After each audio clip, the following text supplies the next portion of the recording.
Me conta uma coisa, quantas vezes você já saiu de uma conversa pensando: "Por que eu falei daquele jeito?" Ou "Por que eu não falei nada?" Eu já perdi as contas de quantas vezes isso aconteceu comigo.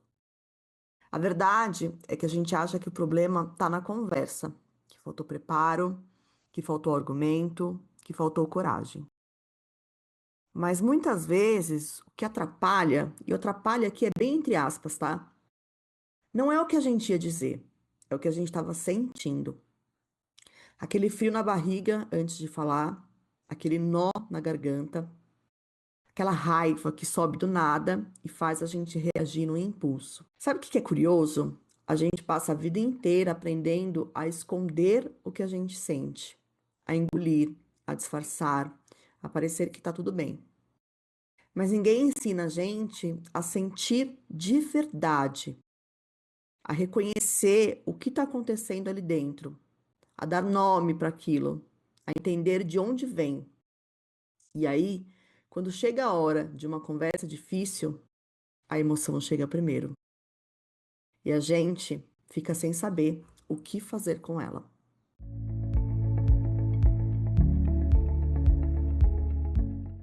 Eu sou a Milena Cerro e este é o Desengasga, um espaço para você respirar fundo, criar coragem e encontrar o seu jeito de encarar aquela conversa que anda atravessada na sua garganta.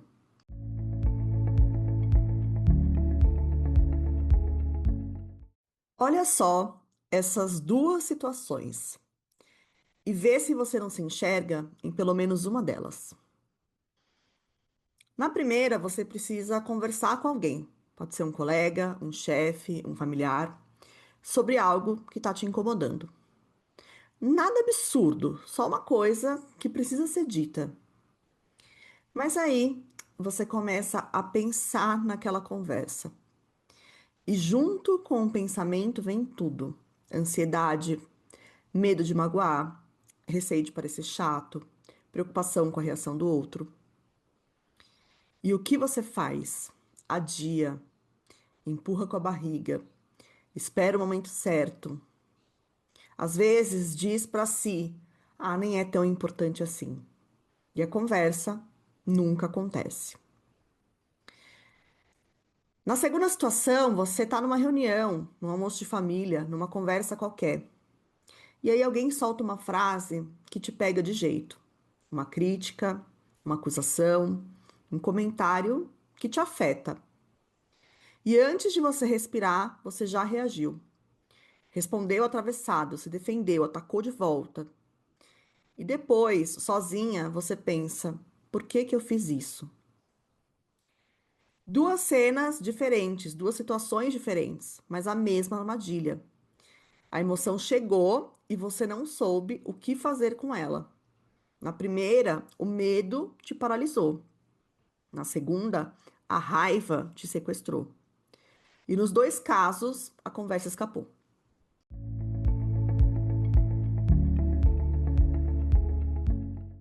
A gente vive numa cultura que tem medo de emoção. Desde pequenos, a gente escuta coisas como: para de chorar, não fica assim, isso é frescura, engole esse choro. E nós vamos aprendendo que sentir é problema, que emoção atrapalha, que gente forte é gente que não demonstra. E aí a gente cresce, leva isso para os nossos relacionamentos, para o nosso trabalho, para a nossa vida. Finge que tá tudo bem, disfarça o que sente, empurra as nossas emoções para debaixo do tapete.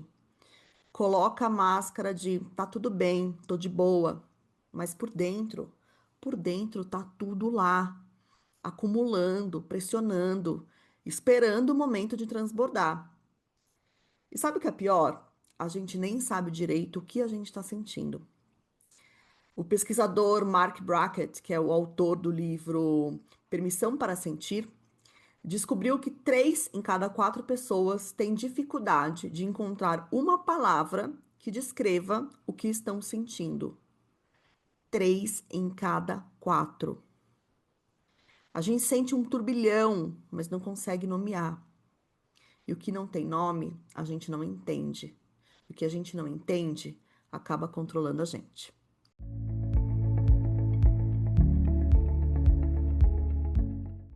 Tá, Milena, mas então o que que eu faço?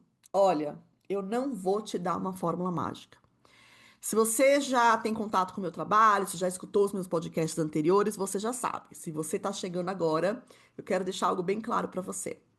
Eu não acredito em fórmula mágica. Eu não acredito em passo a passo e muito menos em milagres.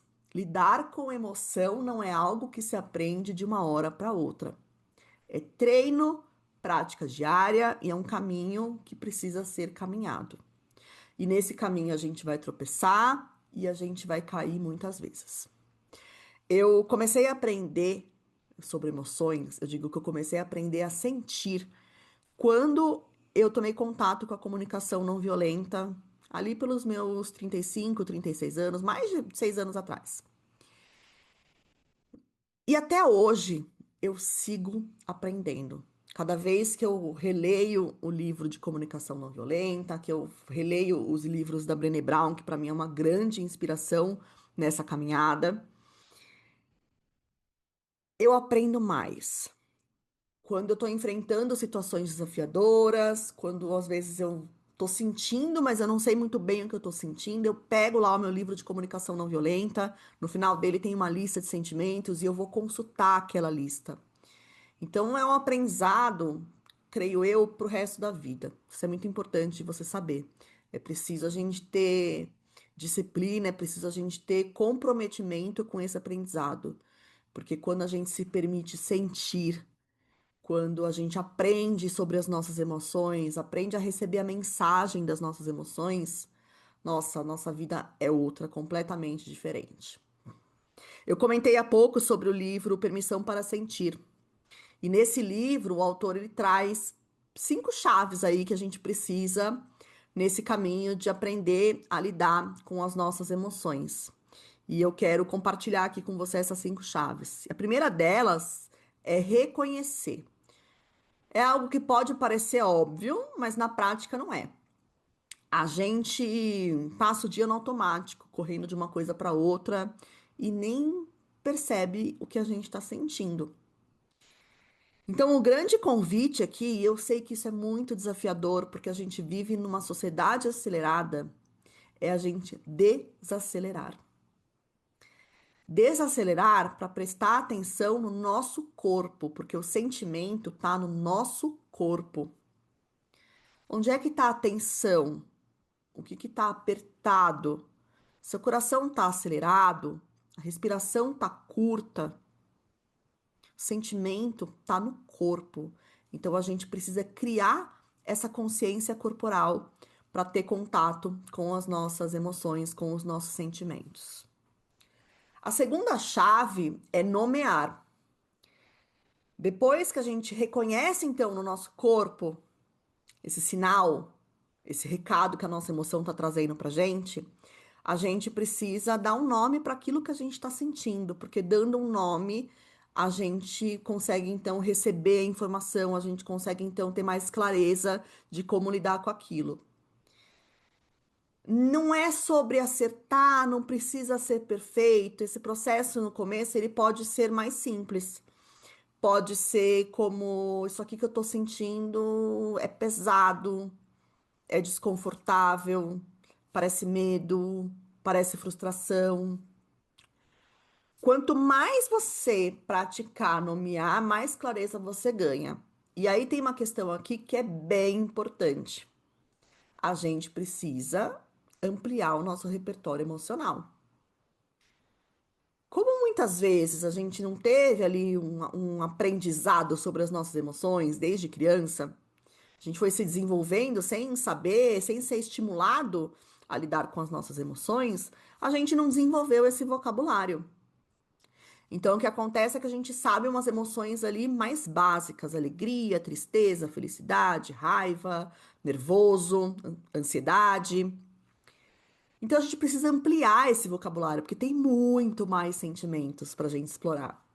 Então, a minha sugestão é que você dê uma pesquisa aí no Google, ou se você quiser, me manda um e-mail que eu te mando uma lista de sentimentos para que você comece a tomar contato com esse vocabulário emocional, para que você amplie esse seu repertório emocional. A terceira chave é compreender. E aqui entra um aprendizado muito importante que eu tive com a comunicação não violenta. Eu sou responsável pelo que eu sinto. O que o outro fez, o que o outro fala, é só um estímulo. Então a pergunta é: por que isso aqui me afetou tanto? O que foi tocado aqui dentro? O que é importante para mim que ficou ameaçado diante desse comportamento ou dessa fala da outra pessoa? Entender a origem do sentimento muda tudo. O sentimento, ele traz pra gente uma mensagem, uma informação. Então é entender, poxa, eu tô me sentindo triste agora, o que tá acontecendo? O que será que eu tô precisando nesse momento? A quarta chave é regular. Então, antes da gente reagir, a gente respirar, a gente fazer uma pausa, dar um passo para trás. Cada pessoa tem o seu jeito de se regular. Pode ser respirar fundo, caminhar, escrever, tomar um copo d'água, um chazinho. O importante é criar um espaço entre o que você sentiu e o que você vai fazer. E por fim, a quinta chave é a gente expressar essa emoção. Então, depois que a gente percorreu todo esse caminho, a gente pode expressar o que a gente sente de uma forma mais inteira, mais íntegra, sem atacar, sem se esconder, se responsabilizando pelo que é nosso. Por exemplo, dizendo: eu tô me sentindo frustrada com essa situação e eu preciso de um tempo para organizar o que eu quero dizer. Isso é maturidade emocional. Isso é cuidado.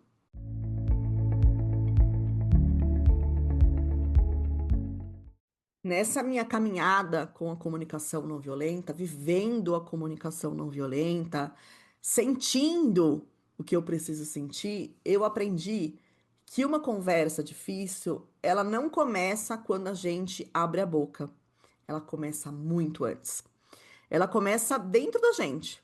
Começa quando a gente reconhece o que a gente está sentindo, quando a gente dá um nome para isso, quando a gente recebe a mensagem do nosso sentimento, da nossa emoção, quando a gente faz uma pausa para respirar antes de reagir, quando a gente escolhe como responder às situações, como responder àquela crítica, como expressar o que a gente está sentindo. A conversa com o outro, ela tem muito mais chances de dar certo quando a gente já teve essa conversa com a gente. E mesmo assim, isso não significa que vai ser fácil. Não significa que você nunca mais vai errar, explodir ou travar. Significa apenas que você está construindo um caminho diferente. Um caminho onde você não é refém do que você sente, onde você pode escolher como você vai responder. E isso muda tudo. Muda a conversa, muda a relação e muda você.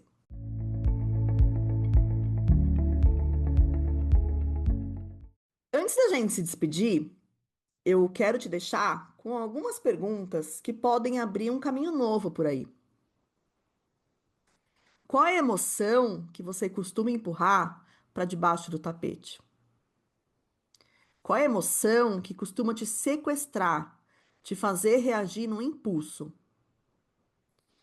O que seria diferente se você conseguisse reconhecer, nomear e entender antes de agir? Não precisa responder agora. Só deixa essas perguntas fazerem companhia para você, porque esse é o primeiro passo, começar a prestar atenção.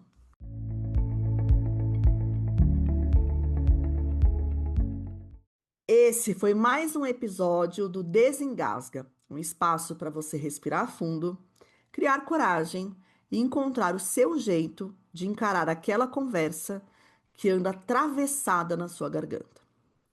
Se esse episódio tocou você de alguma forma, compartilha com alguém que também precisa ouvir isso.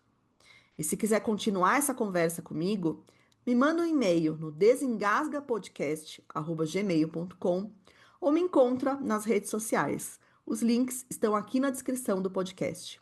A gente se vê no próximo episódio.